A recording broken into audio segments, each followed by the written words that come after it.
سوال یہ ہے کہ کیا کٹے کی قربانی کرنا جائز ہے کہ نہیں جائز؟ میں نے آپ کے سامنے ایک بات پیش کی ہے کہ الابل والبقر والغنم، اونٹ مذکر مؤنث، گائے مذکر مؤنث، بھیڑ بکری مذکر مؤنث۔ بعض لوگوں کا کہنا ہے کہ بھینس جو ہے وہ مذکر مؤنث ہو اس کو بھی کر سکتے ہیں۔ کیوں کر سکتے ہیں؟ قیاس کرتے ہوئے کہ یہ بھی گائے جیسی ہے۔ اور بعض نے کہا کہ لغت کی کتابوں میں لکھا ہے نوع من البقر، یہ گائے کی ہی ایک قسم ہے، یہ گائے کی ہی ایک قسم ہے۔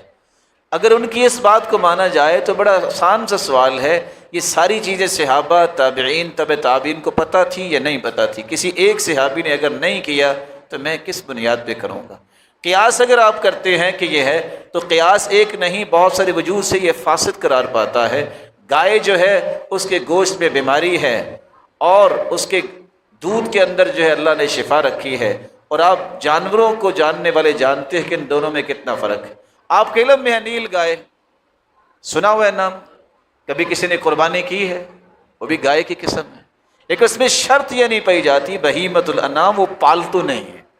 اس لیے ہمیں قیاس اس طرح کی باتوں کی طرف نہیں جانا چاہیے، اگرچہ کچھ علماء کا موقف ہے، اللہ تعالیٰ انہیں سلامت رکھے، لیکن کوئی نص موجود نہیں ہے، تو ہمیں وہی کام کرنا چاہیے جو نصوص شرعیہ میں موجود ہے۔